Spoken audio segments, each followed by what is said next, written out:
AR कंगसोन एक actor है जिसके पास बहुत बड़ी फैन बेस है और कई मीडिया आउटलेट्स उसे बुलाना चाहते हैं। ये सब हासिल करने के लिए उसे एक लंबा और थकाने वाला सफर तय करना पड़ा। उसका परिवार टूट गया था, उसे बचपन में गोमांस बेचने का काम करना पड़ा। फिर धीरे धीरे उसे छोटे रोल्स मिलने लगे शोज में और आखिरकार वो मेन एक्टर बन गया। अब एक अजीब ट्विस्ट के साथ, ठीक उसी वक्त जब उसका करियर अपने पीक पर था, स्वान एक भयानक एक्सीडेंट का शिकार हुआ। चमत्कारिक रूप से वो बच गया और हैरानी की बात यह थी कि वो 20 साल पीछे चला गया, जब वो एक नॉर्मल यंग स्वान था। इस दोबारा जन्म के साथ उसे एक खास एबिलिटी का पता चला। वो कैमरे के रिकॉर्ड करने से पहले देख सकता था कि वो कैसा दिखता है। अपनी अब तक की एक्सपीरियंस, यूनिक स्किल और नेचुरल ब्यूटी के साथ क्या स्वान फिर से एक चाइल्ड एक्टर बनने की राह पर सफल हो पाएगा? चलो उसके इस नए सफर को साथ मिलकर देखते हैं। स्वान कार में बैठा था। बाहर तेज बारिश हो रही थी। उस नज़ारे को देखते ही उसके मन में पुरानी यादें लौट आईं, जब वो बस एक अननोन इंसान था और फिर कैसे वो आज की सक्सेस तक पहुंचा। वो सफर वाकई में बहुत मेहनत भरा था। अगर हम अभी फिर से वहां वापस जाएं तो शायद नींद भी पूरी ना हो, लेकिन मुझे लगता है सब ठीक होगा। स्वान की आत्मा अब एक खुशी भरी दुनिया में खो गई थी। अब हमारे पास क्लोज लॉक्स हैं, कॉफी शॉप्स हैं, सब कुछ है। एक्टिंग और आइडल की लाइफ है। जब वो अंदर बैठा सोच रहा था, तभी सामने वाली लेन में एक ट्रक दौड़ता हुआ आ रहा था, जिसका ड्राइवर सो गया था और ट्रक ने कंट्रोल खो दिया। वो मीडियन स्ट्रिप से टकरा गया और एक तेज आवाज गूंजी। स्वान ने देखा कि एक तेज रोशनी उसके चेहरे पर पड़ रही थी। उसने क्यूरियोसिटी से मुड़कर देखा। वो लाइट एक कार की हेडलाइट से आ रही थी, जो उसके चेहरे पर सीधे ऐसे चमकी जैसे कोई ब्रिलियंट हेलो हो। दुर्भाग्य से वो ट्रक स्वान की कार से टकरा गया, जो रोड के साइड में खड़ी थी, और उसकी कार सीधे खाई में जा गिरी। स्वान अब और चुप नहीं बैठ सका। कार के अंदर सब बिखर गया था। उसे लगा जैसे वो किसी काले अंधेरे में गिर रहा है। चाहे वो जितना भी चिल्लाए, कोई उसे नहीं सुन पा रहा था। लाइफ और डेथ के बीच की उस कगार पर स्वान बस अपना सिर पकड़कर कंफ्यूजन में बैठा रहा। क्या ये सपना है? मैंने 4 साल स्ट्रगल करके ये लाइट पाई है। क्या मैं अब ऐसे ही चला जाऊंगा? मैंने इतनी मेहनत की आज तक। स्वान को अपनी पुरानी जॉब याद आई, जब वो बीफ बेचता था। वो दिन एक कंपटीशन का दिन था। आयोजकों ने घोषणा की थी कि बेस्ट बीफ को प्राइज मिलेगा। तभी एक बूढ़ी औरत आई और पूछा, ये क्या है, होना नहीं आ रहा? उस लड़के ने शालीनता से जवाब दिया, हाँ मैम, हमारा आखिरी पार्ट आज इवेंट में परफॉर्म किया जाएगा। वो बूढ़ी औरत थोड़ा कम सुनती थी, तो उसने दोबारा पूछा, द लास्ट पर्सन? उसने फिर मुस्कुराते हुए जवाब दिया, नहीं, द लास्ट पार्ट। लेकिन बूढ़ी औरत अब भी ठीक से नहीं सुन पाई। व्हाट? The last one? और मेरी लाइफ का क्या? स्वान को वो खुशियां याद आईं जब वो एक एक्टर था। उसका दोस्त दौड़ता हुआ आया और बोला, स्वान, हमारे वीडियो पर कितने व्यूज हैं? और चौंक कर कहा, हमने 700 तक पहुंचा दिया है। कभी कभी उसे एंथुजियास्टिक लड़कियां भी मिलती थीं, जो उसके गाल खींचते हुए पूछती थीं, आप आइडल बनकर क्या करना चाहते हो? एक्सीडेंट से पहले चेयरमैन ने उसे स्क्रिप्ट दी थी और हौसला देते हुए कहा था, स्वान, इसे अपनी आखिरी चांस की तरह देखो और पूरी मेहनत करो। स्वान ने ठान लिया था कि वो ये रोल अच्छे से निभाएगा। Yes sir. उसे याद आया जब वो रेड कारपेट पर खड़ा था। हर कोई उसे देखना चाहता था, लेकिन अब ये सब बस मूवीज की बातें लगती हैं। और मेरी सक्सेस का क्या? वो बहुत गुस्से में था कि एक सोते हुए ड्राइवर की वजह से उसकी सारी मेहनत बेकार चली गई। इतना सब करने के बाद भी ये मेरे साथ ही क्यों हुआ? स्वान ने अपना चेहरा पकड़कर उदासी में रोना शुरू कर दिया। लेकिन जब उसने खुद को थोड़ा संभाला तो उसे एहसास हुआ, रुको, कुछ तो गड़बड़ है। उसने चुपचाप अपने छोटे हाथों को देखा, फिर हैरान रह गया। क्या मैं उस एक्सीडेंट के बाद मरा नहीं? उसके भूरे बाल अब भी वैसे ही थे, कुछ बदला नहीं था। स्वान ने अपनी बड़ी बड़ी आंखें खोलीं और धीरे से अपनी नाक को छुआ। वो लड़का मिरर में खुद को देखकर चकित था। क्या ये मेरी 5 साल की उम्र वाली अपीयरेंस है? तभी बाहर से एक औरत घबराई हुई अंदर आई और पूछा, स्वान, क्या हुआ? मॉमी का लिटिल प्रिंस ऐसे क्यों रो रहा है? कहीं दर्द तो नहीं हो रहा? चलो हॉस्पिटल चलते हैं। ओके। स्वान ने जल्दी से नई लाइफ को अपनाया। उसने मुस्कुराकर ऊपर देखा और कहा, मॉम। स्वान की मां बार बार अपने बेटे से पूछ रही थी, हे भगवान, मुझे तुम्हारा चेहरा देखने दो। ऐसा लग रहा है जैसे तुम्हें फीवर है। उसने चिल्लाकर कहा, हनी, जल्दी एम्बुलेंस बुलाओ, हमें तुरंत हॉस्पिटल जाना है। पिता ने घबराहट में फोन निकाला। Hello, is this no? Swan की मां ने उसे कसकर गले लगाया। यहां दर्द हो रहा है। यहां हो रहा है। स्वान, बहुत दर्द हो रहा है क्या? मुझे पता ही नहीं चला। I am sorry. स्वान थोड़ा रुका और सामने खड़े आदमी को देखता रहा, फिर धीरे से कहा, डैड। पिता चौंक गए और बोले, हमारा स्वान बहुत दर्द में है। उसने मुझे डैड कहा। स्वान ने अपनी माँ के चेहरे को ध्यान से देखा, फिर उसने अपनी आंखें बंद कर लीं ताकि महसूस कर सके कि उसके आसपास क्या हो रहा है। क्या ये सपना है? हॉस्पिटल में थरो जांच के बाद डॉक्टर ने कहा, कोई मेजर प्रॉब्लम नहीं है, लेकिन इस बच्चे को बहुत बड़ा शॉक लगा है। क्या हुआ था इससे पहले? माँ को यकीन नहीं हो रहा था कि उनका बेटा ऐसा कैसे हो गया, तो उन्होंने तुरंत कहा, जरूर कुछ गड़बड़ है। जब वो सोते सोते अचानक रोने लगा तो उसके पिता भी चौंक गए और बोले, हाँ, ये तो हमेशा आराम से सोता है, लेकिन आज अचानक ऐसे ही रोने लगा। माँ बाप की इतनी जोरदार प्रतिक्रिया से स्वान थोड़ा शर्मिंदा हो गया। सही है, मेरे माता पिता पहले भी ऐसे ही ओवर रिएक्ट करते थे ताकि वो हॉस्पिटल में कोई बवाल न करे। स्वान ने प्यार से पुकारा, मॉम, डैड। फिर उसके चेहरे पर एक प्यारी सी मुस्कान आई और बोला, मैं ठीक हूं, बस एक बुरा सपना देखा था। तीनों की नजरें स्वान पर टिक गईं। डॉक्टर भी खुद को रोक नहीं पाया और बोल पड़ा, कितना प्यारा है। फिर अचानक उसे ध्यान आया कि एक लड़के के लिए ऐसा कॉम्प्लीमेंट देना शायद ठीक नहीं है, तो थोड़ा घबराकर बोला, नहीं, मेरा मतलब है। यह देखकर राहत मिली कि कहीं चोट तो नहीं लगी। अगर कहीं भी दर्द महसूस हो तो नर्स को बुलाने वाला बटन दबाना। ठीक है, स्वान ने आज्ञाकारी अंदाज में जवाब दिया। हाँ, मन में सोचा, नर्स, क्या उसे लगता है मैं लड़की हूं? जाते जाते डॉक्टर ने थॉटफुल अंदाज में कहा, अगर कुछ भी हो तो बिना झिझक कॉल करना, मैं निकलता हूं।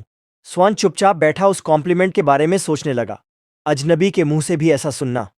प्यारा, हाँ, लगता है मैं बड़ा होकर भी ज्यादा नहीं बदला। एंटरटेनमेंट इंडस्ट्री में जहां तरह तरह के सुंदर लोग होते हैं, वहां मैं, कोई कुछ भी कहे, मैं बस एक नॉर्मल लड़का हूं। अगर यह सपना नहीं है बल्कि सच है, तो मैं इस खूबसूरती को पूरी तरह अपनाऊंगा, एक मर्द की तरह। मैं इस कठोर दुनिया में खुद को संभाल कर जी सकता हूं। तभी एक ख्याल उसके दिमाग में कौंधा, क्या मुझे इंतजार करना चाहिए जब तक मैं बड़ा हो जाऊं? हाँ, कहते हैं ना, बड़ा सपना देखना चाहिए। अब एक बेटैलेंट आइडल की तरह दुख झेलने की कोई जरूरत नहीं। मकसद होना चाहिए, एक टॉप स्टार बनना। इन सपनों से पहले स्वान ने गंभीरता से हिसाब लगाया। अगर मैं अब से एक्टिंग पर ध्यान दूं तो 25 साल की उम्र तक पहुंचने से पहले मेरा करियर बहुत बेहतर होगा। बहुत से रोल्स ऐसे होते हैं जो सिर्फ बच्चे ही कर सकते हैं। जो पैसे मैं कमाऊंगा वो माता पिता के पास जाएंगे, लेकिन वो भी कोई बुरी बात नहीं है। क्यों? जब वो ऐसा सोच ही रहा था, तभी उसकी मां आई और बोली, स्वर्ण, मेरा स्वर्ण, तुम सच में ठीक हो ना? मां के चेहरे पर साफ चिंता दिख रही थी।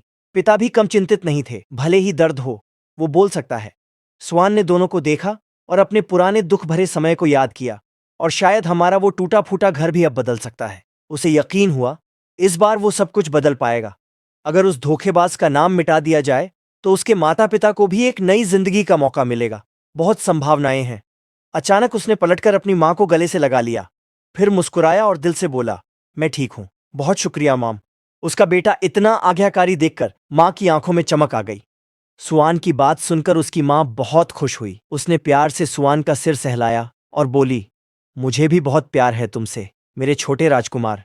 पापा को कोई तवज्जो नहीं मिली तो उन्होंने पूछा, और डैड का क्या? सुआन ने प्यारा सा चेहरा बनाकर उनकी ओर देखा और कहा, डैड, मुझे आपसे भी बहुत प्यार है। उसके मीठे शब्दों ने पापा का दिल पिघला दिया और बाप बेटा एक बार फिर एक दूसरे से लिपट गए। सुआन, मेरा बन्नी। मां एक तरफ खड़ी मुस्कुरा रही थी। फिर उसने फोन निकाला ताकि इन खुशियों को कैमरे में कैद कर सके। इन पलों को रिकॉर्ड करना भी जरूरी है। अचानक सुआन के सामने एक अजीब पारदर्शी स्क्रीन उभर आई। उसने हैरानी से सोचा, ये क्या है? क्या ये डैड और मेरी परछाई है? नहीं, ये तो कैमरे से रिकॉर्ड होने से पहले मेरी शक्ल दिखा रही है। स्वान की मां ने फोटो ली और खुश होकर बोली, बहुत अच्छी आई तस्वीरें, चलो एक और लेते हैं, अपने स्वान के लिए। स्वान मन ही मन सोचने लगा, पता नहीं ये सब अचानक कैसे हुआ, लेकिन अगर मेरे पास ये एबिलिटी है तो मैं इसका पूरा फायदा उठाऊंगा। ये सोचते हुए उसने एक क्यूट पोज में मां के लिए फोटो खिंचवाई। मां की आंखें आश्चर्य से खुल गईं और वो उस वीडियो को देखकर चौंक गईं। ये क्या रिकॉर्ड हो गया? स्वान ने हंसते हुए कहा, मॉम, डैड, पता है क्या ये हॉस्पिटल है? अगर कोई अच्छा बड़ा बनना है तो धीरे बोलना चाहिए। उसका कूल और अडोरेबल चेहरा देखकर माँ बाप फिर से उस पर फिदा हो गए। इतना प्यारा कौन हो सकता है? सुआन की मां हंसते हुए बोली, मुझे तो लगता है हमें सुआन की एक और तस्वीर लेनी चाहिए। और पिता ने भी उत्साह से पूछा, सुआन, बताओ, तुम किसे ज्यादा पसंद करते हो, डैड या मॉम? सुआन को अंदर से खुशी हो रही थी जब उसने अपने चारों ओर के रिएक्शंस देखे। अच्छा है, ये तरीका काम कर रहा है। अगर मैं अपनी एबिलिटी और करंट फेस का पूरा उपयोग करूं तो ये जिंदगी पूरी तरह बदल सकती है। काफी समय बाद ऐसा प्यार मिल रहा है। जब मैं सोचता हूं तो याद आता है कि हमारा परिवार तब तक बहुत खुश था जब तक मैं एलिमेंट्री स्कूल में था। तो ये कोई नई बात नहीं है, पर वो गर्माहट मैं भूल गया था क्योंकि माँ बाप के तलाक से पहले झगड़े बहुत लंबे और कठोर हो गए थे। स्वान आइसक्रीम बड़े मजे से खा रहा था। सैन की माँ उसे देखकर बोली, आइसक्रीम स्वादिष्ट है ना मेरे प्यारे बच्चे। वो खाते खाते सोचने लगा, अगर मैं प्यारा हूं तो क्या ये बहुत ज्यादा लाड प्यार नहीं हो रहा। अचानक स्वान की माँ का फोन बजा। वो चौंक कर बोली, अरे ये तो हन्ना है, क्या हुआ। फोन उठाते ही स्वान की माँ खुशी से बोली, ओह माय गॉड, क्या ये ग्रुप लीडर हैना है। कैसी हो, अभी भी स्वस्थ हो ना। तुमने कल अपने बेटे की फोटो भेजी थी ना। दूसरी तरफ से एक दुखी और गिड़गिड़ाती आवाज आई, सीनियर प्लीज मेरी मदद करो। स्वान की माँ को समझ नहीं आया। उन्होंने पूछा, क्यों, तुम तो बहुत टैलेंटेड हो अब। ग्रुप लीडर हन्ना, हन्ना ने गंभीरता से कहा, प्लीज मजाक मत करो, थोड़ा मेरी मदद करो। हमारा फन स्टाइल चाइल्ड मॉडल फिलहाल। स्वान ने गलती से दोनों के बीच की बातचीत सुन ली। उसके मन में तुरंत एक विचार उभरा, फन स्टाइल चाइल्ड मॉडल। अगर मैं आइडल नहीं बना तो क्या चाइल्ड एक्टर बनना मेरे लिए एक मौका हो सकता है। सैन की मां ने सख्ती से मना कर दिया, नहीं, मैं बहुत बिजी हूं, मुझे तो अपने बेटे की आइसक्रीम खाते हुए तस्वीरें लेनी है। हन्ना ने लगभग रोते हुए कहा, स्वान भी वही है ना सीनियर। सान की मां ने उसकी इतनी मिन्नतें देखकर थक कर कहा, ठीक है, सिर्फ इस बार। थक कर उन्होंने स्वान से कहा, मेरे स्वान के पास तो जाने कितने काम हैं, मैं बहुत परेशान रहती हूं। स्वान ने मासूम सा चेहरा बनाकर पूछा, मां, क्या वो मिस हन्ना थी जिनका अभी फोन आया था। मां ने बताया, हाँ। हैना ने कहा कि वो सच में चाहती है कि स्वान एक मॉडल बने क्योंकि वो बहुत प्यारा है। मैंने मना किया, लेकिन वो तो जिद पर अड़ी है कि बस स्वान ही होना चाहिए। स्वान ने चुपचाप मुस्कुराते हुए सोचा, शुरुआत थोड़ी मुश्किल लगती है, पर शायद ये उतनी बुरी भी नहीं है। कुछ सेकंड सोचने के बाद स्वान ने कहा, मां, मैं मिस हन्ना से मिलना चाहता हूं। मां चौंक गई, मेरे स्वान, तुम मिस हैना की मदद करना चाहते हो। स्वान ने चमकती मुस्कान के साथ कहा, मुझे वो बहुत अच्छी लगती है। स्वान का चमकता और खूबसूरत चेहरा देखकर मां दंग रह गईं। स्वान, उन्होंने उसे गले लगा लिया, तू इतना प्यारा और समझदार है, मैं क्या करूं। क्या मेरा बेटा सच में एक फरिश्ता है। स्वान ने धीरे से कहा, मॉम, सांस नहीं आ रही। फिर दोनों मां बेटा हाथ पकड़कर एनबीसी कंपनी पहुंचे। नक्शे के मुताबिक देखा तो सामने एक ऊंची बिल्डिंग थी। क्या यही है। स्वान ने लंबी बाहों वाली स्वेटर और एक बेहद प्यारी ओवरऑल पहनी हुई थी। वो चारों ओर देखकर सोच रहा था, सारी चीजें हाई एंड हैं, लेकिन यहां का माहौल मुझे उस स्टूडियो की याद दिलाता है जहां मैं आइडल बनने गया था।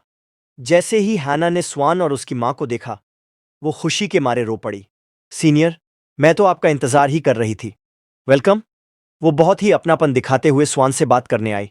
तुम स्वान हो ना, तुम तो बहुत प्यारे हो। अब समझ में आया कि सीनियर ऐसा क्यों कहती थीं। स्वान ने शिष्टता से झुककर कहा, धन्यवाद। हैना ने तुरंत उसे एक लॉलीपॉप थमाई।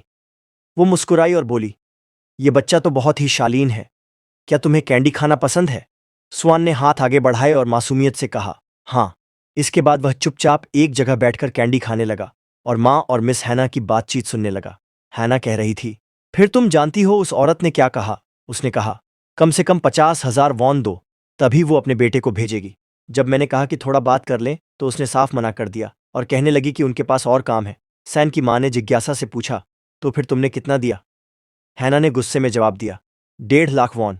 मैंने इसलिए ज्यादा दिया क्योंकि उसने कहा उसका बेटा 2 बार फिल्म में दिखा है। अचानक हैना दौड़ कर आई और स्वान को ऐसे गले लगाया जैसे उसने उसकी पूरी जिंदगी बचा ली हो।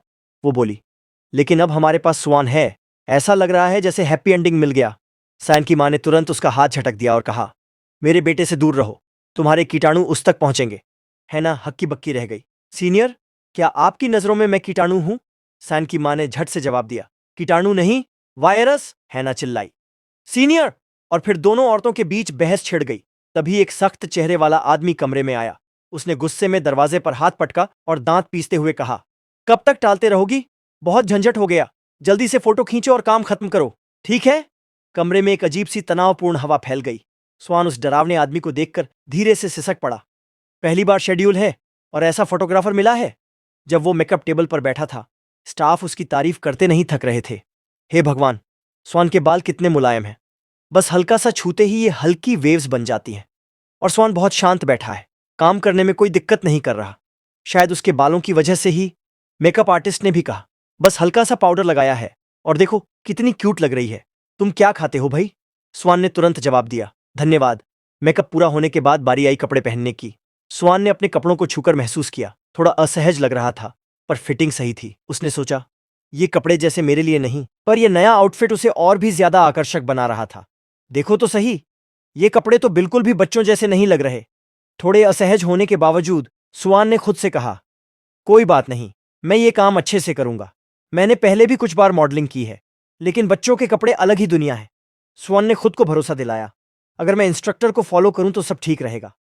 पर तभी फोटोग्राफर चिल्लाया, अगला सेट। स्वान चौंक गया, क्या?